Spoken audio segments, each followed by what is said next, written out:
नमस्कार, आप देख रहे हैं कच्चा चिट्ठा। मैं हूं आपके साथ प्रीति रघुनंदन। जोजिला यानी जोजी दर्रा हिमालय का एक प्रमुख दर्रा है। ये करगिल और द्रास को आपस में जोड़ता है। रणनीतिक रूप से इस दर्रे की बहुत अहमियत है। हालांकि सर्दी के मौसम में इस दर्रे से आवाजाही बिल्कुल बंद हो जाती है, लेकिन अब मोदी सरकार ने यहाँ इतनी लंबी सुरंग बनाने की शुरुआत कर दी है जिससे दुश्मन चीन कांप रहा है। आखिर 14 किलोमीटर लंबी इस सुरंग से बीजिंग में हड़कंप क्यों मचा है? शी जिनपिंग के साथ उनके दोस्त इमरान खान की रातों की नींद क्यों उड़ गई है? जानने के लिए देखिए हमारी ये रिपोर्ट।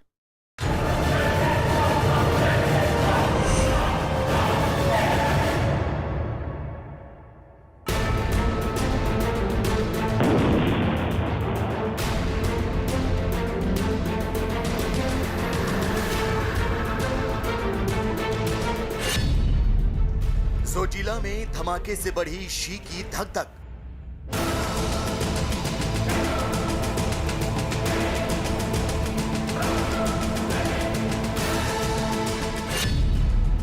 हिंदुस्तान के शौर्य की सुरंग से चीन में दहशत।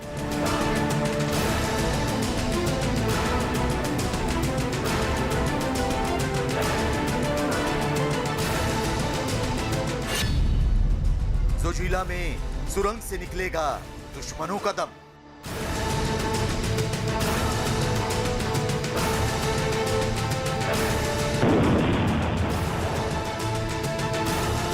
(11,575 फीट की ऊंचाई पर धमाके से चीन और पाकिस्तान में खलबली मच गई है। श्रीनगर से लगभग 100 किलोमीटर और सोनमर्ग से 15 किलोमीटर की दूरी पर स्थित जोजिला में एशिया की लंबी सुरंगों में से एक का निर्माण कार्य शुरू होते ही दुश्मनों की सांसें फूलने लगी।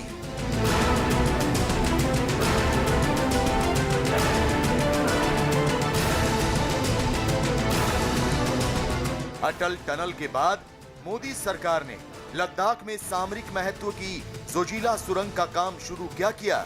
शी जिनपिंग और इमरान खान को चक्कर आने लगे। दो मोर्चों पर भारत को घेरने की साजिश को धूल में मिला देने वाली जोजिला सुरंग का काम शुरू होते ही दुश्मन देश बगले झांकने लगे।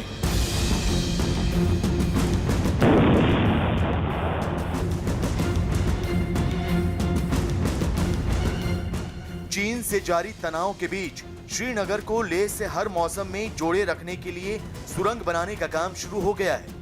बर्फीले तूफान से टकराते हुए श्रीनगर से लेह तक सफर तय करना अब पहले से कहीं ज्यादा आसान होने वाला है।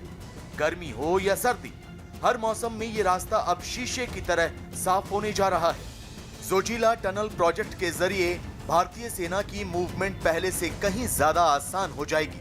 केंद्रीय सड़क परिवहन और राजमार्ग मंत्री नितिन गडकरी ने वीडियो कॉन्फ्रेंसिंग के जरिए सुरंग के निर्माण के लिए पहला ब्लास्ट किया, जिसके बाद सेना और सिविल इंजीनियरों की टॉप टीम ने जोजिला दर्रे के पहाड़ को काटकर रणनीतिक रूप से बेहद महत्वपूर्ण इस सुरंग पर काम शुरू कर दिया है। 14 किलोमीटर लंबी जोजिला टनल का काम जब मुकम्मल हो जाएगा तो उसके बाद लद्दाख का पूरा एरिया देश भर के साथ साल भर जुड़ा रह सकता है, क्योंकि 6 महीने तक ये एरिया कट ऑफ रहता था। इससे लोगों को काफी मुश्किलात हो रही थी। ये टनल की जो अहमियत है न सिर्फ आम लोगों के लिए बहुत ज्यादा जरूरी है, बल्कि इंडियन आर्मी को इस टनल के मुकम्मल होने से काफी फायदा मिल सकता है। जिस तरीके के हालात यहाँ चाइना और भारत के दरमियान LOC पे बने हुए हैं, उसके बाद इस टनल की अहमियत अब ज्यादा बढ़ गई। जोजिला दर्रा दुनिया के सबसे खतरनाक रास्तों में से एक है। इस दुर्गम रास्ते में वाहन चलाना बेहद चुनौतीपूर्ण और जोखिम भरा है। साल के 6 से 7 महीने बर्फबारी की वजह से ये इलाका भारत के बाकी हिस्सों से कट जाता है। सारी जरूरी सेवाएं पूरी तरह ठप हो जाती हैं। यही नहीं, सड़क खोलने और बर्फ हटाने के काम में 2 महीने लग जाते हैं। लिहाजा स्वर्गीय अटल बिहारी वाजपेयी के दिशा निर्देश पर लेह और कारगिल मार्ग बनाने पर मंथन शुरू हुआ, जबकि जोजिला दर्रे के बीच एक सुरंग सड़क बनाने का फैसला भी लिया गया। लेकिन सरकार बदलते ही ये रणनीतिक और महत्वाकांक्षी परियोजना खटाई में पड़ गई। हालांकि मोदी सरकार बनने के बाद इस प्रोजेक्ट पर काम एक बार फिर से शुरू हुआ। साल 2016 में जोजिला सुरंग को सरकारी खर्च पर बनाने का फैसला हुआ, जबकि मई 2018 में पीएम मोदी ने जोजिला सुरंग के निर्माण का शिलान्यास किया। मेक इन इंडिया के तहत स्वदेशी कंपनियों को प्राथमिकता दी गई और जोजिला सुरंग को बनाने की जिम्मेदारी NHIDCL को दी गई। जोजिला टनल केंद्र शासित जम्मू कश्मीर प्रदेश और लद्दाख के बीच सामाजिक और सांस्कृतिक संबंधों को ही मजबूत नहीं करेगी, बल्कि इससे लेह और श्रीनगर की दूरी भी कम हो जाएगी। आम जनता के साथ साथ भारतीय सेना की मूवमेंट भी आसान होगी। LOC और LAC के बीच भारतीय सेना के आवागमन और जरूरी सुविधाओं को पहुंचाने का काम भी सुलभ हो जाएगा। जोजिला सुरंग बनने के बाद श्रीनगर, द्रास, करगिल और लेह के इलाके हर मौसम में जुड़े रहेंगे। सर्दियों में बाकी देश से कटे रहने वाले ये इलाके पूरे साल देश से जुड़े रहेंगे, तो उनका विकास भी तेजी से होगा। जबकि रणनीतिक रूप से भी जोजिला सुरंग बेहद महत्वपूर्ण होगी, क्योंकि इस सुरंग के जरिए सियाचिन में तैनात जवानों को भी सप्लाई जाएगी। यही नहीं, अब श्रीनगर, करगिल, लेह के रास्ते में हिमस्खलन का डर भी नहीं रहेगा। तो शायद यही वजह है कि चीन और पाकिस्तान में खलबली मची है। दोनों देश भारत के इस रणनीतिक कदम से कांपने लगे हैं। दुश्मन को रोका जा सकता है कि जो ही वो कुछ गतिविधि करता है तो हमारी मोबिलाइजेशन बहुत तेज होनी चाहिए। हमारे मोबिलाइजेशन ट्रुप्स की और इक्विपमेंट की बहुत तेज होनी चाहिए। हमारे ट्रुप्स की मूवमेंट 24/7 365 दिन होनी चाहिए। हमारी सप्लाई लाइन 24/7 365 दिन खुला होना चाहिए। ये तभी संभव है जब हम श्रीनगर से ले 24/7 365 दिन पहुंच सकें। जोजिला सुरंग का काम 2026 तक पूरा हो जाएगा। इसके बाद -45 डिग्री तापमान में भी यहाँ गाड़ियों की आवाजाही जारी रहेगी। श्रीनगर और लेह साल भर एक दूसरे से जुड़े रहेंगे। लेकिन आपके लिए ये जानना भी बेहद जरूरी है कि इस सुरंग से चीन और पाकिस्तान में खौफ क्यों पसरा है। दरअसल जोजिला सुरंग कई मायनों में खास होगी। जोजिला सुरंग जोजिला दर्रे से करीब 300 मीटर नीचे बनेगी। जोजिला सुरंग कुतुब मीनार की ऊंचाई से 5 गुना अधिक ऊंचाई पर बनाई जाएगी। जोजिला सुरंग की लंबाई 14.15 किलोमीटर होगी। यह सुरंग एशिया की सबसे लंबी सुरंगों में से एक होगी। सुरंग मार्ग सभी अत्याधुनिक सुविधाओं और सुरक्षा प्रणाली से लैस होगा। जोजिला सुरंग को बनाने में लगभग 6,809 करोड़ रुपए की लागत आएगी। लद्दाख में चीन और करगिल सेक्टर में पाकिस्तान से लगती सीमा पर सैनिकों तक रसद पहुंचाने में मदद मिलेगी। इस सुरंग के बन जाने के बाद 3 घंटे का सफर महज 15 मिनट में ही पूरा हो सकेगा। इस सुरंग में 80 किलोमीटर प्रति घंटे की रफ्तार से वाहन गुजर सकेंगे। हमारी सप्लाई लाइन 24/7 365 दिन खुला होना चाहिए। ये तभी संभव है जब हम श्रीनगर से ले 24/7 365 दिन पहुंच सकें। तो इसीलिए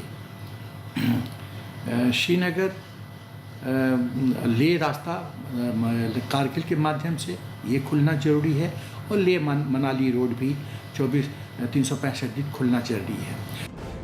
जी हाँ, सर्दियों के मौसम में करगिल पोस्ट पर रसद पहुंचाने में समस्या आती थी, लेकिन जोजिला सुरंग बन जाने के बाद हर मौसम में सीमा चौकियों तक जरूरी सामान पहुंचाया जा सकेगा। रणनीतिक लिहाज से भारत के लिए ये एक बड़ी बढ़त होगी। लिहाजा मोदी सरकार इस सुरंग को हर सुविधा से लैस करने पर काम कर रही है।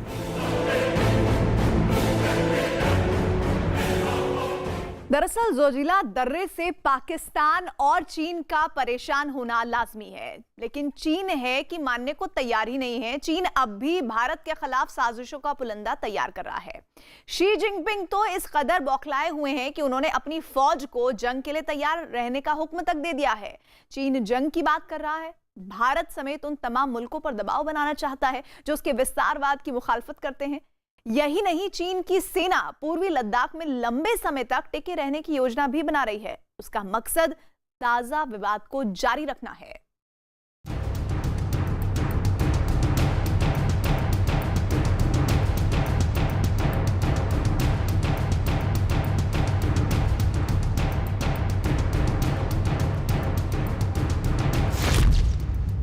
हिंदुस्तान के पराक्रम से बौखलाए चीन का युद्ध राग।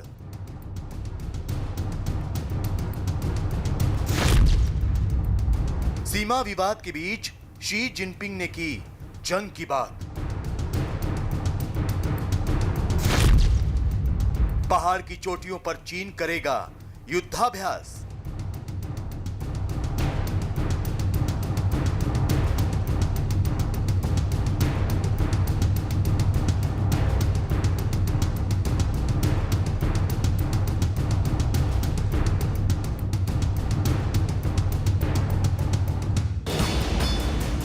पड़ोसी देशों की जमीन हथियाने वाले चीन के सिर पर जैसे खून सवार हो गया है। पहले डोकलाम, फिर गलवान, उसके बाद पैंगोंग में मात खाने वाला चीन पूरी तरह बौखला उठा है।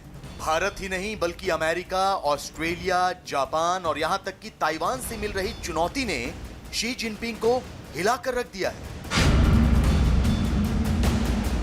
सोमवार को ही अमेरिका ने ऐलान किया था कि वो ताइवान को 3 एडवांस वेपन सिस्टम मुहैया कराने जा रहा है। इस फैसले से भी चीन बौखला उठा है। यही नहीं, शी जिनपिंग की उन्हीं के देश में जमकर किरकिरी हो रही है। लिहाजा चारों तरफ से खुद को घिरता देख चीन के राष्ट्रपति ने एक बार फिर दुनिया को दहलाने की धमकी दी। चीन के ग्वांगडोंग इलाके के एक सैन्य अड्डे के दौरे के दौरान शी जिनपिंग ने सीधे तौर पर अपनी सेना को लड़ाई के लिए तैयार रहने का हुक्म दिया। शी जिनपिंग ने अपने सैनिकों को लड़ाई के लिए हमेशा तैयार और हाई अलर्ट मोड पर रहने का हुक्म जारी किया। जानकारों की माने तो शी जिनपिंग ये सब कुछ अपनी साख बचाने और राष्ट्रवाद के नाम पर अपनी कुर्सी बचाने के लिए कर रहे हैं।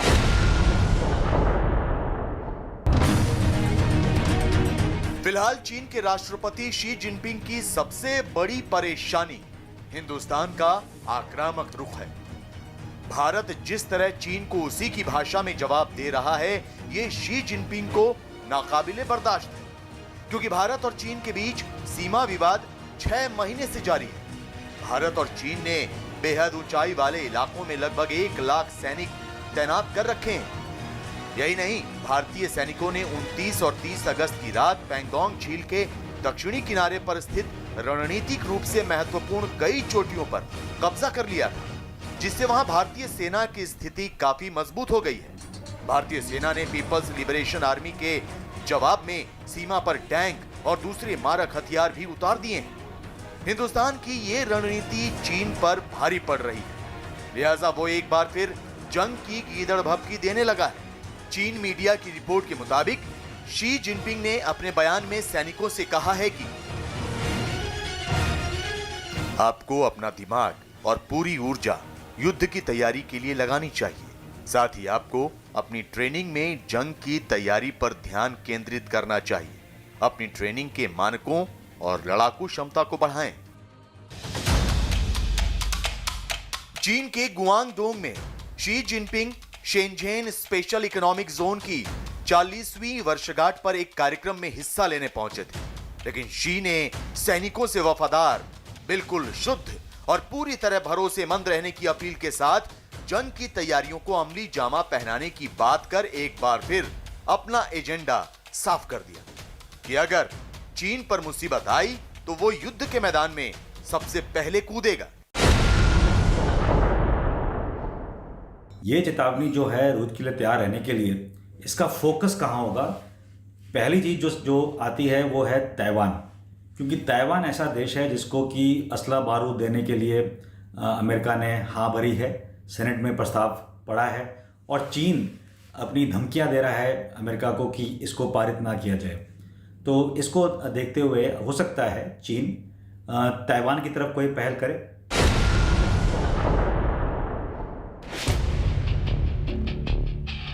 चीन भारत समेत दुनिया के बाकी देशों को धमकाने की कोशिश कर रहा है, लेकिन हिंदुस्तान ने भी साफ कर दिया है कि वो लद्दाख और अरुणाचल प्रदेश से जुड़े आंतरिक मामलों में चीन की दखल अंदाजी बिल्कुल बर्दाश्त नहीं करेगा।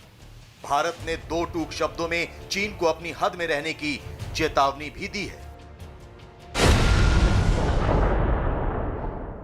See, we have made our position on this very clear. our position has been always consistent. The Union territories of Jammu and Kashmir and Ladakh have been, are, and would remain an integral part of India. China has no locus standi to comment on India's internal matters. We hope that countries will not comment on India's internal matters as much as they expect the same for others.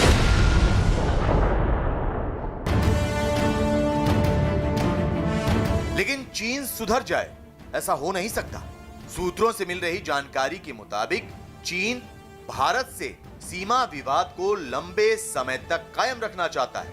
Commander स्तर की बातचीत में चीन के अड़ियल रुख से इस बात की संभावना बहुत ज्यादा बढ़ गई है कि वो पूर्वी लद्दाख में जारी विवाद कुछ महीनों के बजाय कुछ सालों तक खींचना चाहता है। चीन पूरी तैयारी के साथ वहां पर अड़ा हुआ है, जबकि ऐसा पहली बार हुआ है कि एक साथ कई मोर्चों पर लद्दाख में भारत चीन के सैनिक आमने सामने हैं। यही वजह है कि अब चीन जंग जंग चिल्ला रहा है, इस बात से अनजान कि अगर जंग हुई तो उसका अंजाम क्या होगा।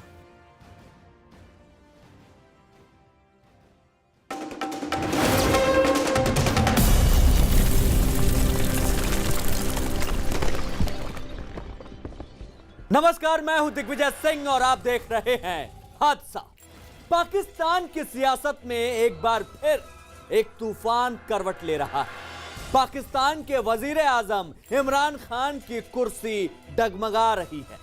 जी हां, मौलाना फजलुर रहमान 11 दलों को एकजुट कर 16 अक्टूबर से सरकार विरोधी अभियान का आगाज करने जा रहे हैं। मौलाना ने अपने गठबंधन को नाम दिया है पाकिस्तान डेमोक्रेटिक मूवमेंट और इस अभियान की शुरुआत के लिए जगह चुनी गई है पाकिस्तान के पंजाब का मशहूर गुजरावाला शहर।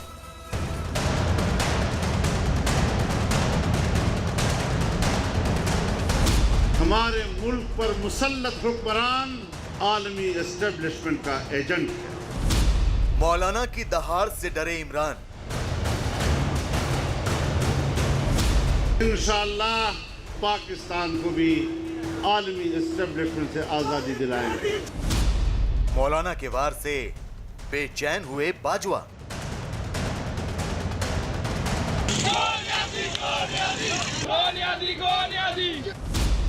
देश के गुस्से से सेना और सरकार में खलबली।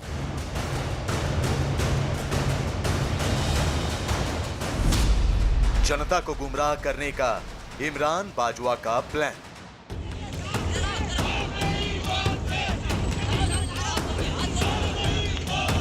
पाकिस्तान में जनता के गुस्से ने सरकार और सेना दोनों के होश उड़ा दिए।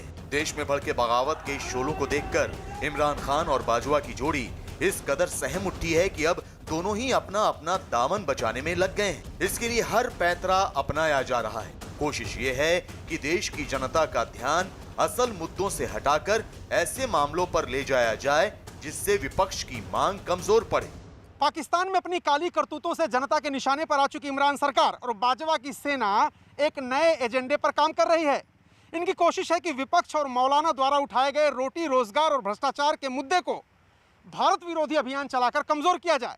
इनकी कोशिश ये भी है कि पाकिस्तान की जनता में भारत के खिलाफ भावनाएं भड़काकर देशभक्ति की ऐसी मशाल जलाई जाए जिसमें विपक्ष के मुद्दे जलकर खाक हो जाएं और इनकी कुर्सी बच जाए। मौलाना फजलुर रहमान की गरज से घबराई इमरान सरकार और सेना ने जनता को गुमराह कर विपक्ष के आंदोलन को कमजोर करने की अपनी रणनीति पर काम शुरू भी कर दिया है। इसके लिए उन्होंने भारत विरोधी अभियान तेज कर दिया है। बगावत से घबराई पाकिस्तान सेना खुद को बचाने के लिए LOC पर लगातार गोलाबारी कर रही है। इसके साथ ही अब उसने आग का सहारा भी ले लिया है। पाकिस्तान LOC पर लगातार आगजनी कर रहा है। पाकिस्तान की सेना LOC पर मौजूद जंगलों में आग लगा रही है। 3 अक्टूबर को आगजनी की पहली हरकत की गई। 6 अक्टूबर को बालाकोट में फिर आग लगाई गई। इस तरह 15 दिनों में 3 बार LOC पर पाकिस्तान सेना ने आग लगाई। इस आग के बहाने पाकिस्तान सेना आतंकी घुसपैठ कराने की कोशिश कर रही है। बौखलाया पाकिस्तान घुसपैठ करवाने के रोज नए नए तरीके ढूंढ रहा है। यही कारण है कि LOC के ऊपर पिछले 20 दिनों में 3 बार आग लगा दी है ताकि रास्ता साफ होने के बाद आतंकियों की घुसपैठ करवाई जा सके। गौरतलब है कि पाकिस्तानी सेना की ओर से लगातार सीजफायर का वायलेशन भी इसी वजह से किया जा रहा है कि सुरक्षा बलों का ध्यान रिहायशी इलाकों में लोगों को बचाने में जुटा रहे और किसी न किसी तरीके से जो इन्फिल्ट्रेशन के रूट्स हैं वहां से आतंकियों को जम्मू कश्मीर में दाखिल करवाया जा सके। सीमा पर आगजनी का असली मकसद आग की आड़ में आतंकियों की घुसपैठ कराना है, क्योंकि पाकिस्तान जम्मू कश्मीर में किसी भी कीमत पर आतंक की आग को फिर से सुलगाना चाहता है। इससे उसे दोहरा फायदा होगा। पहला ये कि उसका बंद हो चुका आतंक का कारोबार फिर से शुरू हो जाएगा, जबकि दूसरा फायदा ये होगा कि आतंकी खून खराबा होने पर पाकिस्तान में भारत विरोधी भावनाएं भड़केंगी, जिसका फायदा उठाकर इमरान और पाकिस्तान की सेना दोनों ही खुद को बचाने की कोशिश में लगे। जम्मू कश्मीर को आतंक की आग में झोंकने के लिए ही अब पाकिस्तान ने एक नया पैंतरा भी चला है। इसके तहत जम्मू कश्मीर में आतंक की नई साजिश रची गई है और अब पाकिस्तान ने घाटी में अल बद्र को प्रमुख आतंकी संगठन बना दिया है। इस तरह घाटी में अब अल बद्र ने जैश ए मोहम्मद की जगह ले ली है। यही नहीं, पाकिस्तान की सेना ने जैश और लश्कर के आतंकियों को ये फरमान सुनाया है कि वो अल बद्र से जुड़ जाएं। पाकिस्तान ने ये साजिश FATF के शिकंजे से बचने के लिए रची है। साथ ही इस तरह इमरान और बाजवा अपने चहेते आतंकी मसूद अजहर को भी बचाना चाहते हैं, जिस पर पूरी दुनिया की नजर है। अब ISI और PLA मिलकर दोबारा कश्मीर के अंदर आतंकवाद के लिए एक नया गुट खड़ा कर रहे हैं और उस गुट का नाम अल बदर रखा गया है।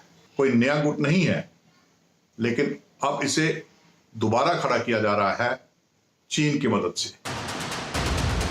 पाकिस्तान के प्रधानमंत्री इमरान खान और जनरल कमर जावेद बाजवा जम्मू कश्मीर में आतंकी वारदातों के सहारे अपनी गद्दी बचाने का ख्वाब देख रहे हैं, लेकिन कुर्सी बचाने के लिए आतंक का दामन थामना उनके लिए महंगा पड़ने वाला है, क्योंकि इसी महीने FATF यानी फाइनेंशियल एक्शन टास्क फोर्स की बैठक होने वाली है, जिसमें पाकिस्तान के भविष्य को लेकर बड़ा फैसला होना है। पाकिस्तान की जनता भी FATF के फैसले पर नजर बनाए हुए है। ऐसे में अगर आतंकी गतिविधियों की वजह से FATF ने पाकिस्तान को ब्लैकलिस्ट किया तो जनता का गुस्सा सरकार और सेना के खिलाफ और भड़क जाएगा। इससे भी इमरान और बाजवा की जोड़ी डरी हुई है।